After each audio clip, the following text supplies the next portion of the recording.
തമിഴ്നാട് വിരുദ്ധനഗറിലാണ് പടക്ക നിർമ്മാണശാലയിൽ പൊട്ടിത്തെറി ഉണ്ടായിരിക്കുന്നത്. 19ഓളം പേരാണ് മരണപ്പെട്ടിരിക്കുന്നത്. വലിയ തരത്തിലുള്ള ഒരു അപകടമാണ് ഉണ്ടായിരിക്കുന്നത്. ഏകദേശം 10 കിലോമീറ്ററോളം ദൂരത്തോളം ഈ സ്ഫോടനമുണ്ടായ സമയത്ത് പ്രകമ്പനമുണ്ടായി എന്ന് പറയുന്നു. അത്യുഷ്ണം കാരണമാണ് ഈ പൊട്ടിത്തെറി ഉണ്ടായത് എന്ന് പറയുമ്പോഴും സ്ഥാപനവുമായി ബന്ധപ്പെട്ടുള്ള മറ്റ് രേഖകളൊക്കെ ശരിയായ രീതിയിലാണോ, ലൈസൻസ് ഉണ്ടായിരുന്ന സ്ഥാപനമാണോ എന്നുള്ള വിവരങ്ങളൊക്കെ പുറത്തു വരേണ്ടതുണ്ട്. ഏകദേശം 50ഓളം പേരായിരുന്നു ഈ പടക്ക നിർമ്മാണശാലയിൽ ഈ സ്ഫോടന സമയത്തുണ്ടായിരുന്നത്.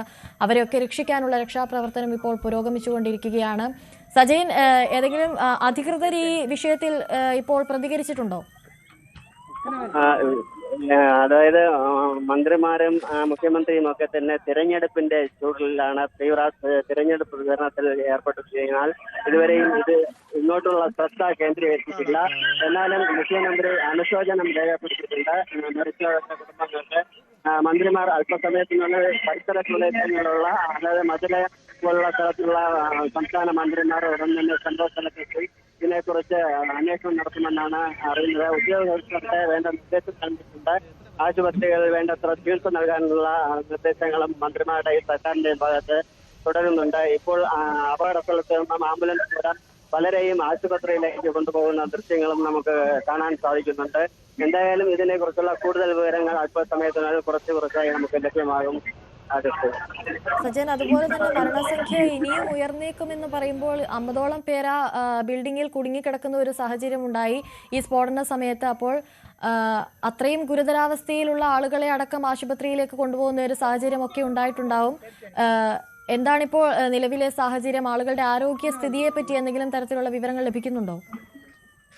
അതായത് ഇവര് 20ഓളം പേര് സംഭവ സ്ഥലത്ത് നിന്ന് അപകടത്തിൽ രക്ഷപ്പെടുത്താൻ അവിടെ നിന്ന് രക്ഷാപ്രവർത്തനത്തിൽ ആശുപത്രിയിൽ കൊണ്ടുപോകാൻ സാധിച്ചു എന്നാണ് അറിയുന്നത്. 20 പേര് ഏകദേശം പലരും വളരെ അതിതീവ്ര ചികിത്സാ വിഭാഗത്തിൽ ചികിത്സയിൽ കഴിയുകയാണ്. അവരുടെ നില വളരെ ഗുരുതരായതിനാൽ മരണസംഖ്യ ഇനിയും ഉയരുമെന്ന ആശങ്കയുണ്ട്. ഇപ്പോഴും രക്ഷാപ്രവർത്തനം തുടങ്ങുന്നുണ്ട്. കൂടുതൽ പേർ കെട്ടിടാവശിഷ്ടങ്ങളിൽ പെട്ടിട്ടുണ്ടാവുമെന്ന സംശയത്തിൽ രക്ഷാപ്രവർത്തനങ്ങൾ തുടർന്ന് നടന്നു വരുന്നു. അതേപോലെ തന്നെ ജില്ലാ കളക്ടർ സംഭവ സ്ഥലത്ത് ഉടൻ തന്നെ എത്തും. പോലീസ് മേധാവിയും അതേപോലെ പോലീസ് സംവിധാനങ്ങളും ഫയർഫോഴ്സും നാട്ടുകാരും ഒക്കെ തന്നെ രക്ഷാപ്രവർത്തനത്തിൽ ഏർപ്പെട്ടു വരുന്നു. കുറച്ച് സമയത്തിന് ശേഷം നമുക്ക് ഇതിനെക്കുറിച്ച് കൂടുതൽ വിവരങ്ങൾ ലഭ്യമാകും.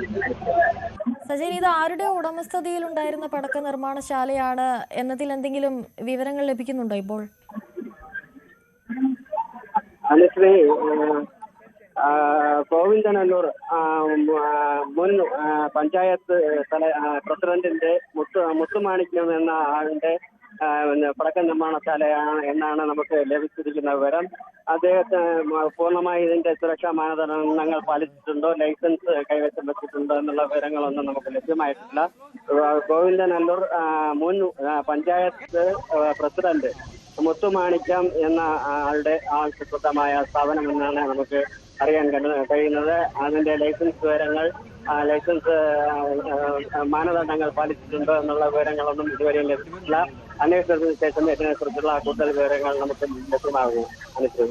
ശരി സജയൻ, തുടരുക. തമിഴ്നാട്ടിലെ വിരുദ്ധനഗറിലാണ് ഈ അപകടമുണ്ടായിരിക്കുന്നത്. 19ഓളം മരണം സംഭവിച്ചു എന്നുള്ള വിവരങ്ങളാണ് ഇപ്പോൾ പുറത്തു വരുന്നത്. ഏകദേശം 10 കിലോമീറ്ററോളം ദൂരത്തിൽ പ്രകമ്പനം ഉണ്ടായിരിക്കുന്നു. അതിൽ ഏകദേശം 50ഓളം ആളുകൾ കുടുങ്ങിക്കിടക്കുന്ന ഒരു സാഹചര്യം ഉണ്ടായിരിക്കുന്നു. ഇനിയും മരണസംഖ്യ ഉയർന്നേക്കാമെന്നുള്ള റിപ്പോർട്ടുകളാണ് പുറത്തു വരുന്നത്. അവിടെ ഇപ്പോഴും രക്ഷാപ്രവർത്തനം പുരോഗമിച്ചുകൊണ്ടിരിക്കുകയാണ്. മുഖ്യമന്ത്രി MK സ്റ്റാലിൻ അടക്കം ദുഃഖം രേഖപ്പെടുത്തുന്ന ഒരു സാഹചര്യം ഉണ്ടായിട്ടുണ്ട്. മന്ത്രിമാർ അടക്കം ഇപ്പോൾ അങ്ങോട്ടേക്ക് തിരിച്ചിട്ടുണ്ട്. അപകടം നടന്ന ഇടത്തേക്ക് മന്ത്രിമാരൊക്കെ തിരിച്ചു എന്നുള്ള വിവരങ്ങളാണ് പുറത്തു വരുന്നത്. പൊട്ടിത്തെറി ഉണ്ടായിരിക്കുന്നത് വനജ ഫയർവർക്സ് എന്ന സ്ഥാപനത്തിലാണ്. തമിഴ്നാട്ടിലെ വിരുദ്ധനഗറിലുള്ള വനജ ഫയർവർക്സ് എന്ന സ്ഥാപനത്തിലാണ് ഈ അപകടം ഉണ്ടായിരിക്കുന്നത്. അതിന്റെ കൂടുതൽ ദൃശ്യങ്ങളിലേക്ക് കൂടി നമുക്കൊന്ന് പോകാം.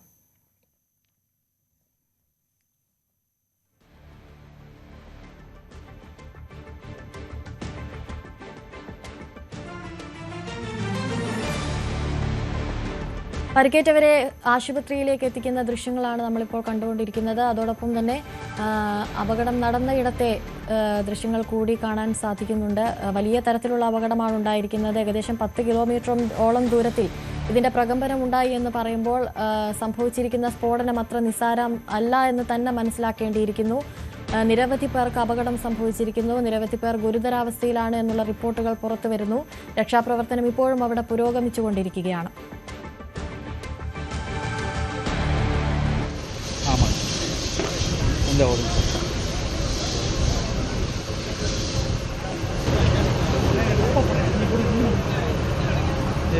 ரெண்டு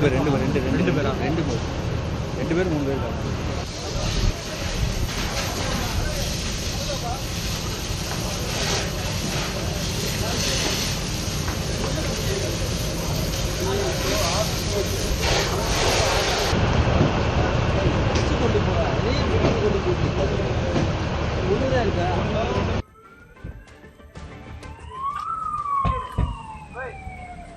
സജയൻ തുടരുന്നുണ്ട് കൂടുതൽ വിവരങ്ങളുമായി. സജയൻ, ഇപ്പോൾ റവന്യൂ മന്ത്രിമാരോട് സ്ഥലത്തെത്താനാണ് മുഖ്യമന്ത്രി എം കെ സ്റ്റാലിൻ നിർദ്ദേശിച്ചിരിക്കുന്നവർ. എപ്പോഴേക്ക് അവിടെ എത്തിച്ചേരും എന്നതിൽ എന്തെങ്കിലും സൂചന ലഭിക്കുന്നുണ്ടോ?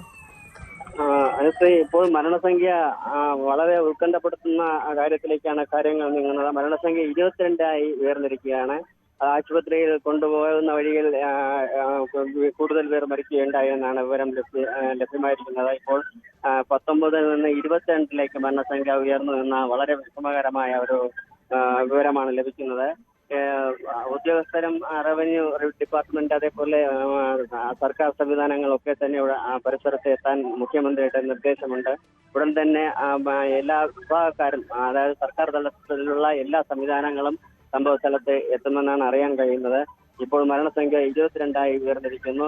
ഇപ്പോഴും രക്ഷാപ്രവർത്തനം തുടരുന്നു.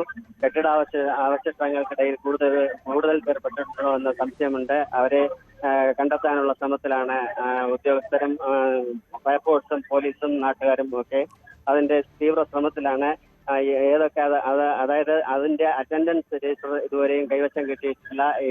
എത്ര പേർ ഇന്ന് ജോലിക്ക് എത്തി, എത്ര പേർ, സാധാരണ 50-ലധികം പേർ ഈ സ്ഥാപനത്തിൽ ജോലി ചെയ്യുന്ന സാഹചര്യത്തിലാണ് ഞായറാഴ്ച ദിവസമായ ഇന്ന് ഈ അപകടം ഉണ്ടായിരിക്കുന്നത്.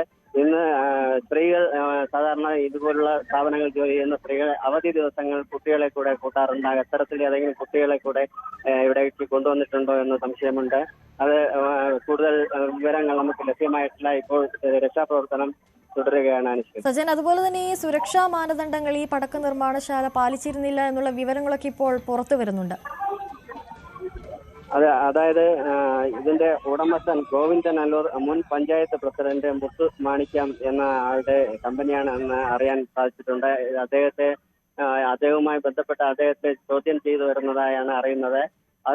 അതിനുശേഷമേ നമുക്ക് ഇതിന്റെ സുരക്ഷാ മാനദണ്ഡങ്ങൾ, അതേപോലെ ലൈസൻസിനെ കുറിച്ചുള്ള ലൈസൻസ് ഉണ്ടോ അല്ലെങ്കിൽ അനധികൃതമായി ഈ നിർമ്മാണശാല പ്രവർത്തിച്ചു വരുമോ എന്നുള്ള വിവരങ്ങൾ നമുക്ക് ലഭ്യമാവുകയുള്ളൂ. ഇപ്പോൾ അദ്ദേഹത്തെ പോലീസ് ചോദ്യം ചെയ്തു വരുന്നതായാണ് നമുക്ക് ലഭിക്കുന്ന വിവരം. അന്വേഷണത്തിന് ശേഷമേ ഇതിനെക്കുറിച്ചുള്ള സുരക്ഷാ സംവിധാനങ്ങൾ, മാനദണ്ഡങ്ങൾ പാലിച്ച് പ്രവർത്തിക്കുന്ന കമ്പനിയാണ് എന്നുള്ള വിവരങ്ങളൊക്കെ നമുക്ക് ലഭ്യമാകുവാനും. ശരി, തമിഴ്നാട്ടിലെ വിരുദുനഗറിലുണ്ടായ സ്ഫോടനത്തിൽ ഇപ്പോൾ പടക്ക നിർമ്മാണശാലയുടെ ഉടമസ്ഥനെ പോലീസ് ചോദ്യം ചെയ്യുകയാണ് എന്നുള്ള വിവരങ്ങളാണ് പുറത്തുവരുന്നത്. അതോടൊപ്പം തന്നെ മരണസംഖ്യ ഉയർന്നിരിക്കുന്നു. 22 മരണസംഖ്യ. രക്ഷാപ്രവർത്തനത്തിനിടെ ആശുപത്രിയിലേക്ക് കൊണ്ടുപോകുന്ന വഴിയിൽ പോലും മരണം സംഭവിക്കുന്നു എന്ന് പറയുമ്പോൾ അത്രയും ഗുരുതരാവസ്ഥയിലാണ് അവിടെ നിന്നും രക്ഷപ്പെടുത്തി കൊണ്ടുപോകുന്ന ആളുകൾ എന്ന് വേണം മനസ്സിലാക്കാൻ. ഏകദേശം 50ഓളം പേരാണ് അവിടെ കുടുങ്ങിക്കിടക്കുന്നത്. അവരെ എല്ലാവരെയും രക്ഷിച്ച് ആശുപത്രിയിലേക്ക് കൊണ്ടുപോകേണ്ടതുണ്ട്. രക്ഷാപ്രവർത്തനം അവിടെ ഇപ്പോഴും പുരോഗമിച്ചുകൊണ്ടിരിക്കുകയാണ്. മന്ത്രിമാരടക്കം അങ്ങോട്ടേക്ക് തിരിച്ചിട്ടുണ്ട്. അവരെത്തിയതിനു ശേഷം മാത്രമേ ഇനി കൂടുതൽ വിവരങ്ങൾ നമുക്ക് ലഭിക്കുകയുള്ളൂ. അതുപോലെ തന്നെ 22 മരണം സംഭവിച്ചിരിക്കുന്നു എന്നുള്ളതാണ് ഞെട്ടിക്കുന്ന ഒരു കാര്യം.